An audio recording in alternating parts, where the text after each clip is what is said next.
नमस्कार, आप देख रहे हैं कशिश न्यूज और आपके साथ मैं हूं दीपक शर्मा। समुद्र मंथन से प्राप्त हुए अमृत के लिए मंथन में लगे दोनों पक्षों में अमृत प्राप्त करने के लिए संघर्ष हुआ।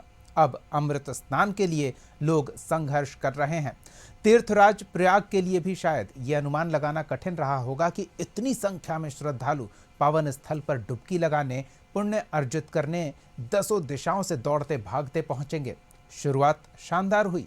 आने वाले श्रद्धालु व्यवस्था से गदगद होकर जब लौटे और लोगों को बताया तो और लोग भी इस दुर्लभ संयोग में सब कुछ छोड़ पुण्य की चाह में दौड़ पड़े।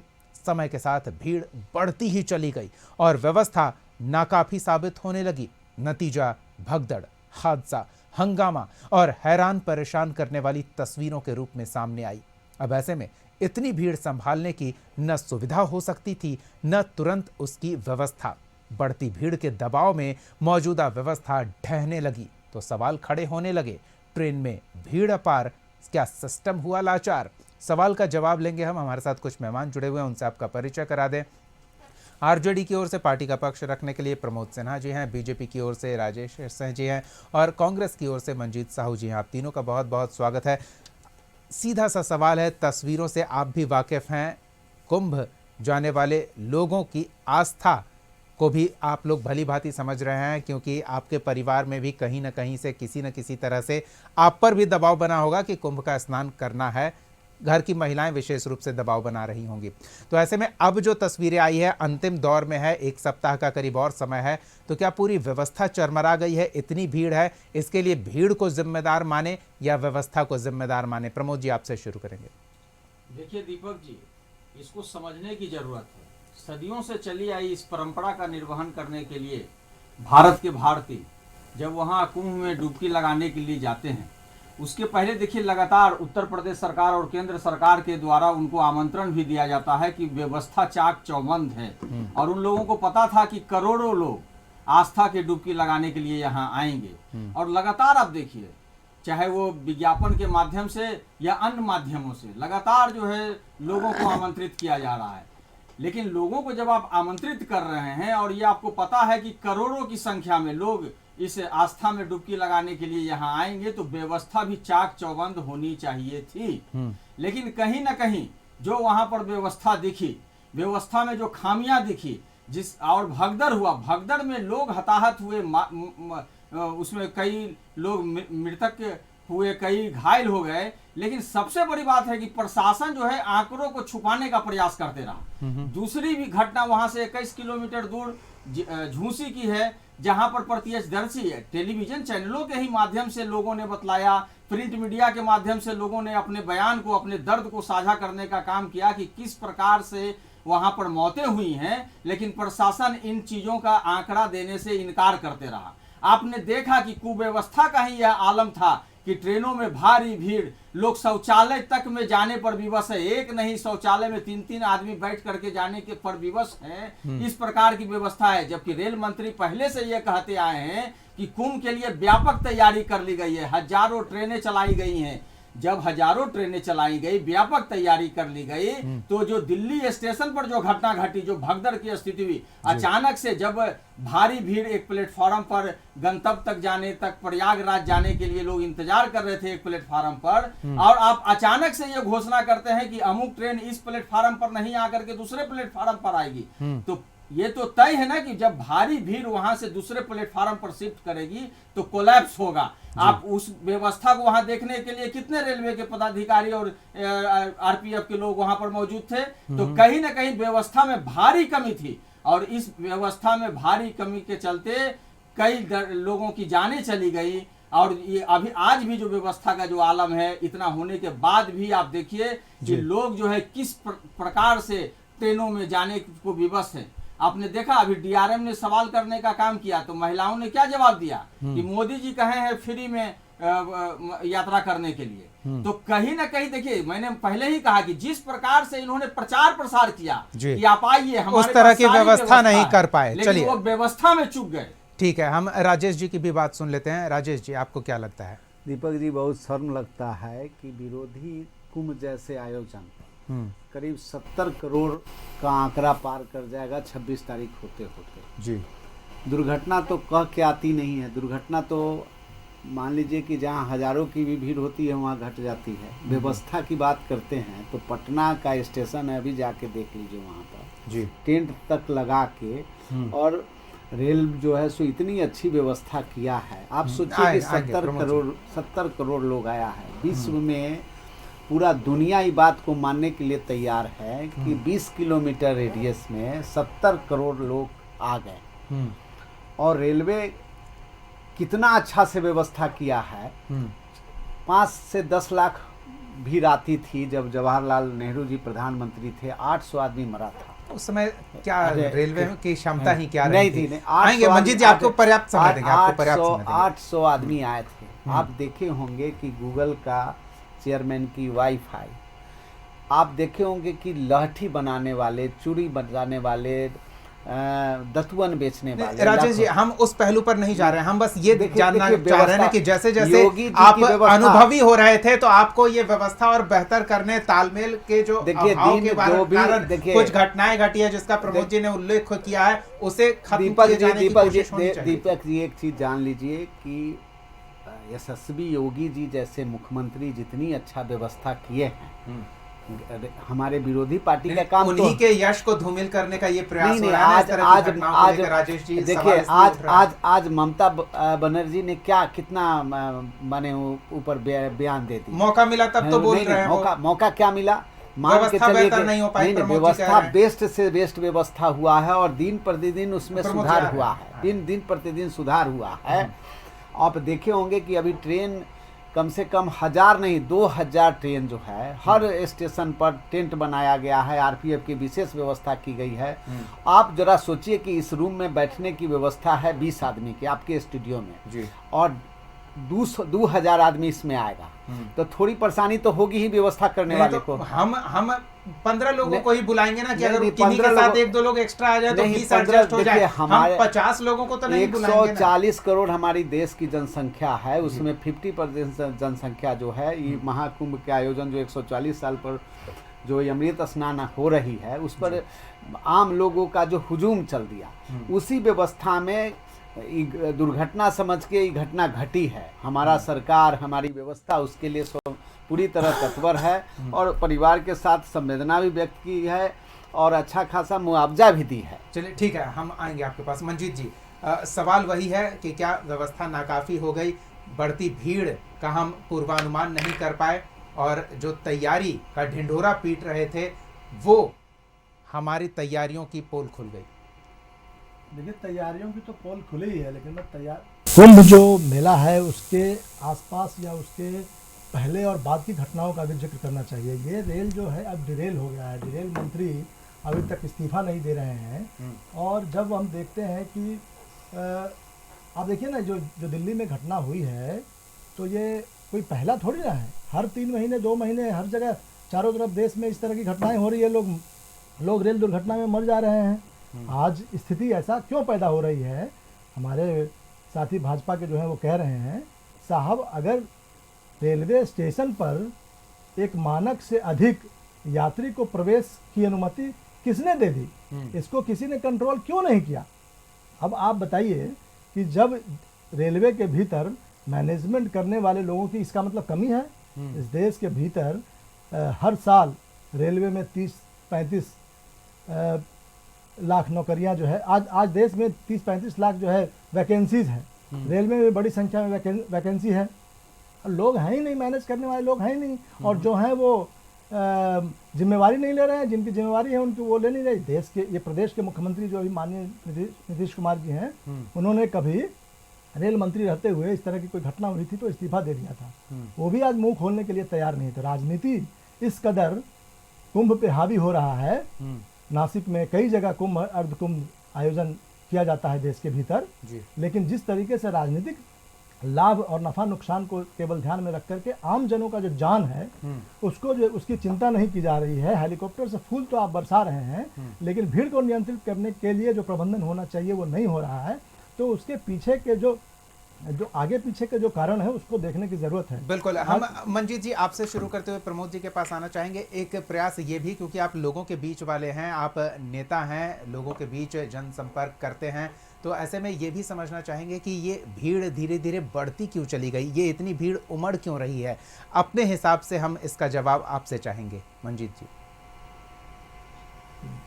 जैसे आप देखिए कि अभी राजद के हमारे साथी ने कहा, एक अखबार में एक खबर छप जाती है और लोगों तक ये खबर पहुंचती है कि अब आपको रेलवे में कोई टिकट नहीं लगेगा अगर आप कुंभ जाना चाहते हैं तो।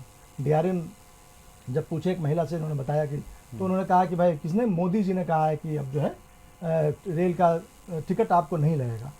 मतलब मैं ये कहना चाहता हूँ कि प्रचार दुष्प्रचार, धर्म और राजनीति का इस तरीके से घालमेल किया जा रहा है कि लोगों के आपके पास जब ये आंकड़ा, ये अंदाजा नहीं है कि कितने लोग आएंगे, और जब लोग आ रहे हैं, ज़्यादा लोग आ सकते हैं, इसका अगर आकलन नहीं है, इसका मतलब है कि आपका सिस्टम फेल्योर है। चलिए, सिस्टम फेल्योर बता रहे हैं। प्रमोद जी, आपको क्यों लग रहा है ये भीड़ समय के साथ बढ़ती ही क्यों जा रही है? किसी भी आयोजन में समय के साथ भीड़ कम नहीं चाहिए, लेकिन यहाँ बढ़ती जा रही है, क्या लग रहा है? आपकी क्या राय है?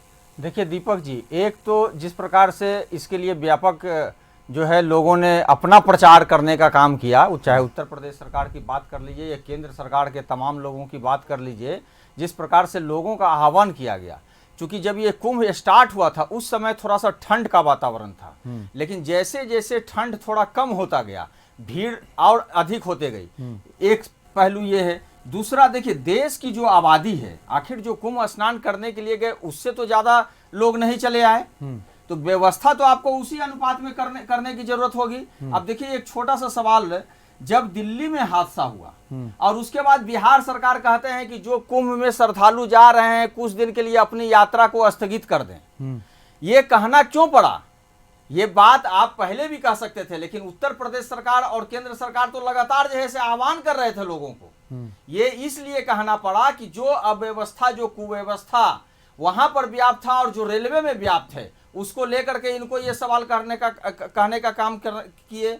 उसके बाद देखिए, ये कह रहे थे अभी राजेश जी कि पिछले सरकार में भी घटनाएं घटी थी। मैं तो वही कह रहा हूं कि कोई घटना अगर पिछले सरकार में घटी, उसकी पुनरावृत्ति नहीं हो, उससे हम कैसे सबक लें, और अच्छी सी अच्छी व्यवस्था करने का दायित्व वर्तमान सरकार की होती है, जिसमें सरकार पूरी तरह से विफल साबित हुई है। चलिए, राजेश जी, आप क्या कहेंगे? ये भीड़ समय के साथ बढ़ती ही क्यों जा रही है? देखिए, भीड़ बढ़ने का मेन कारण क्या है कि ज़्यादातर लोग जो है से सोचे ना कि अभी अमृत स्नान और ये जितना स्नान है सब हो जाता है, इसके बाद हम जो है सो 14 तारीख के बाद जाएंगे।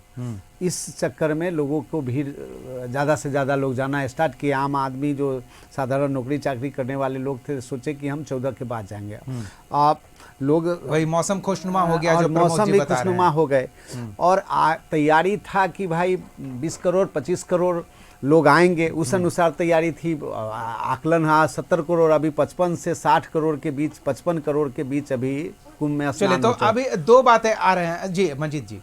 तो अभी जो राजेश जी आ रहे हैं, दो चीजें हैं। हाँ। एक तो कि अगर घटना होती है तो सरकार को जिम्मेवारी पूर्वक स्वीकार करना चाहिए, और स्थिति को नहीं, एक मिनट, स्थिति को सामने 3,000 लोगों के मरने की खबर है वहाँ से, कारण बिल्कुल वो राजेश जी वो बात सार्वजनिक मंच पे है जी।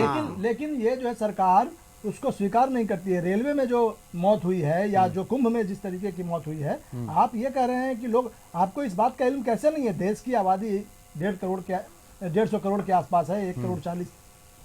बिल्कुल, अनुमान लगाने में चूक हुई है, ये तो मानना पड़ेगा। बहरहाल चूक ही नहीं है, आपका जो मैनेजमेंट, आप हजार आप हेलीकॉप्टर से फूल की व्यवस्था कर सकते हैं, लेकिन आप जमीन पर लोगों को, चलिए, ये गंभीर आरोप है जी। राजेश जी, हम आ रहे हैं एक छोटे से ब्रेक का। 50 लाख आदमी का व्यवस्था आपकी सरकार नहीं कर सकती है। यहाँ 70 करोड़ आदमी का व्यवस्था रेलवे स्टेशनों पे नहीं, सड़कों पे लोग मर रहे हैं, दुर्घटनाओं में मर रहे हैं लोग। बिल्कुल, ये एक महत्वपूर्ण पहलू है जिसे नजरअंदाज नहीं किया जा सकता है। बिल्कुल, एक छोटे से ब्रेक का समय हो चला है, लेकिन ब्रेक पर जाने से पहले हम अपने दर्शकों को यह जानकारी दे दें कि अब तक अनुमानित 50 करोड़ लोग कुंभ में स्नान कर चुके हैं। हम राउंड फिगर में लेकर चल रहे हैं 50 करोड़ लोग, और ये 50 करोड़ की जो आबादी है, दुनिया में केवल 10 ऐसे देश हैं जो आबादी 50 करोड़ से अधिक रखते हैं। दुनिया में कुल 196 देश हैं, और ऐसे में आप अनुमान लगाइए कि 196 में से केवल 10 देश ऐसे हैं जिसकी आबादी 50 करोड़ से अधिक है, यानी कि उतनी जनसंख्या जो कुंभ में डुबकी लगा चुकी है, यानी कि उतनी संख्या लोगों की जो कई देशों से, सैकड़ों 100-150 देशों से अधिक की आबादी को भारतीय रेल ने कुंभ तक पहुंचाया है, कुंभ से वापस उनके घरों तक पहुंचाया है। उतने आबादी के लिए व्यवस्था शायद नहीं की गई होगी, क्योंकि अनुमान शुरुआती यही लगाया जा रहा था कि 40 से 45 करोड़ लोग इस पूरे अवसर में, कुंभ में आकर डुबकी लगाएंगे। लेकिन वो आंकड़ा कब का पीछे छूट गया है। तो ऐसे में क्या चूक हुई है, अनुमान लगाने में चूक हुई है, या फिर कोई और वजह है? इस ब्रेक के बाद चर्चा को जारी रखेंगे। ब्रेक के बाद स्वागत है आपका। आज सवाल कि कुंभ के लिए जो भीड़ उमड़ी है, उस भीड़ को जो व्यवस्था का वादा किया गया था, वो वादा निभाने में व्यवस्थापक चूक गए हैं। और व्यवस्थापक बन रहे थे उत्तर प्रदेश की सरकार, केंद्र की सरकार, जो आमंत्रित करते चल रहे थे हर जिले में जाकर। और वहाँ क्या व्यवस्था की चूक हुई है, ये विरोधी कह रहे हैं, उंगली उठा रहे हैं, जिसके कारण लोग काल के गाल में समा रहे हैं और इस महाकुंभ को क्या क्या न नाम दे रहे हैं। तो ये सियासत है, व्यवस्था का मुद्दा है, या आस्था का मुद्दा है? इस पर सवाल करना भी एक अलग मुद्दा है। हम मेहमानों का रुख करेंगे। राजेश जी, चूक तो हुई है, इस तरह की बातें आ रही है। दीपक जी, अभी पूरे दुनिया की आबादी 850 करोड़ के लगभग है, उसका 10% आबादी 20 किलोमीटर रेडियस में आ गया। और मैं उत्तर प्रदेश सरकार और भारतीय जनता पार्टी के सरकार को एक कार्यकर्ता होने के नाते मैं धन्यवाद देना चाहता हूं कि जितनी व्यवस्था, जितना बड़ी व्यवस्था को जितना अच्छा ढंग से मैनेज किया है, उसके लिए पूरा समाज, पूरा दुनिया योगी जी को गदगद कह रही है। और बता रहे हैं घटना हुआ है, उस घटना से सरकार और प्रशासन दोनों सबक लेके उसमें बहुत सारी सुधार हुई है। देखिए, रेलवे की घटना जो दिल्ली में हुई है, वो तो एक चूक है जो रेलवे की तरफ से हुआ, और उसका डिक्लेरेशन भी आ गया कि प्लेटफॉर्म चेंज करने के लिए हुआ। लेकिन कुंभ में जो एक बार आग लगी, 2 घंटा में आग जो है सो 2 घंटा में जो है सो आग खत्म हो गया। जो घटना घटी कुंभ में, जिसमें 24 आदमी की मरने की स्पष्टीकरण हुआ है, आप सोचिए उसके बाद एक आदमी का भी मृत्यु हुआ है, एक वो घटना कुंभ में हुआ है। तो सरकार पूरी तरह सीरियस है, और यदि सीरियस नहीं रहते और व्यवस्था नहीं रहता, तब पूरी दुनिया आज हमारे हिंदू धर्म और सनातन को प्रणाम कर रहा है। और ये हमारे जो वर्तमान पीढ़ी है, आने वाले पीढ़ी के लिए एक बहुत अच्छा जो है सो एग्जाम्पल देगी। क्या एक बहुत अच्छा एग्जाम्पल ही परेशान कर रहा है विरोधियों को? प्रमोद जी, देखिए, अभी राजेश जी की बातों को हम सुन रहे थे। ये एक तरह से जो है अपनी सरकार को क्लीन चिट देने का मन बना करके आए हैं। लेकिन ये समझने की बात है, एक कार्यकर्ता होने के नाते ये अपनी सरकार के प्रति इस तरह का भाव रख सकते हैं। लेकिन देश की जो जनता है, वो जनता जान रही है कि किन कष्टों से होकर के वहां तक, प्रयागराज तक जनता पहुंच पा रही है। आप देखिए, अब एक सेकंड राजेश जी, अब थोड़ा सा राजेश जी थोड़ा सुन लीजिए। मैंने बीच में नहीं कहा, आपने कहा एक बार अगलगी की घटना हुई, 2 घंटों में काबू पाया गया। वैसी कई चार बार अगलगी की घटनाएं घटी, बिल्कुल ये बतलाने। और सबसे बड़ा सवाल है, देखिए, बड़े आयोजन हो रहे हैं, मैं इससे इनकार नहीं कर रहा हूं। देश की जनता वहां जाएगी ही, और ये आज से नहीं है, ये सदियों से परंपरा चली आई। उसके लिए सरकार की जरूरत नहीं है। लेकिन सरकार ने क्या किया? जब वहां पर भगदड़ हुई तो भगदड़ के आंकड़े को छुपाने का प्रयास की। कई घंटों तक यह बतलाने का काम नहीं किया कि वहां पर भगदड़ हुई। और झूसी में जो घटना घटी है, उस पर तो अभी तक उन्होंने कुछ कहने का काम नहीं किया है, न वहां की सरकार ने, न प्रशासन ने। जबकि वहां पर जो प्रत्यक्षदर्शी थे, वो लगातार कहने का काम किया कि कई मौतें हुई हैं। और एक स्टोर का भी जिक्र कर रहे थे कि इसी स्टोर में कई लोग पानी मांग रहे थे, कई लोग मृत, यहीं पर अगल बगल लाशें गिरी हुई थी। लेकिन सरकार ने उस पर संज्ञान भी नहीं लिया। इस तरह की भयावह स्थितियां कई बार कई सोशल मीडिया हैंडल पर भी साझा की गई है। जनता के सामने सारी चीजें आ जाती हैं, खास करके रेलवे प्रशासन का आप देख लीजिए, लगातार मतलब कि लोग ट्रेन पर चढ़ने के लिए बेकाबू होकर के शीशा को भी तोड़ रहे थे, लेकिन रेलवे प्रशासन उस पर संज्ञान नहीं लिया। लेकिन जब दिल्ली में जब घटना घटी और जो भगदड़ की स्थिति आई, लोगों के मतलब संज्ञान में जब सारी बातें आई, इलेक्ट्रॉनिक चैनल और मीडिया में जब चलने लगा, तब सरकार इस पर जो है, लेकिन आज भी व्यवस्था वही की वही है। जो लोग जा रहे हैं उसको अगर व्यवस्था नाकाफी रहते, एक लाइन में हम जवाब दे दें, जो जा रहे हैं लोग भारतीय रेल से, भारतीय रेल उनको नहीं ले जा रही है। लोगों की जो आस्था है, उस आस्था के कारण लोग वहां पर किसी भी तरह से जो है कसमकस अवस्था में, वेदना की अवस्था में वहां पर पहुंच पा रहे हैं। नहीं, जब आस्था है तो वेदना का वहां सवाल नहीं उठता। मंजीत जी से जानते हैं। मंजीत जी, आप क्या कह रहे थे? नहीं, एक चीज बताइए, आस्था है राजेश जी, एक सेकंड, आस्था आएंगे है। आपके लोग जाएंगे, लोग बड़ी संख्या में जाएंगे, निश्चित तौर पे जाएंगे।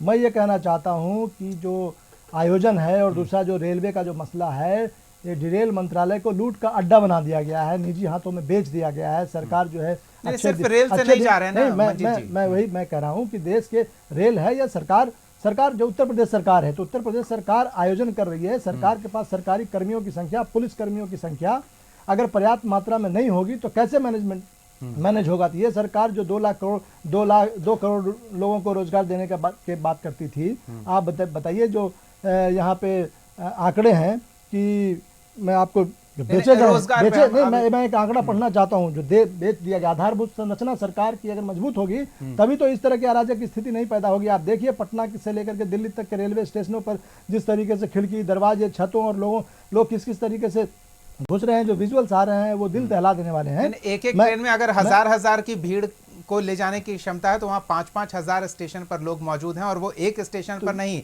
एक स्टेशन पर जो लोग छूट जा रहे हैं, अगले स्टेशन पर भी 5000 लोग उस ट्रेन में घुसने के लिए तत्पर हैं, और अगले स्टेशन पर भी उतनी ही संख्या में लोग की भीड़ उस ट्रेन में घुसने को कोशिश करती नजर आती है। और जब ऐसा संभव नहीं हो पाता है और बार बार जब ट्रेनें निकलती जाती है तो उनका आक्रोश फूट पड़ता है। राजेश जी, क्या कहेंगे आप?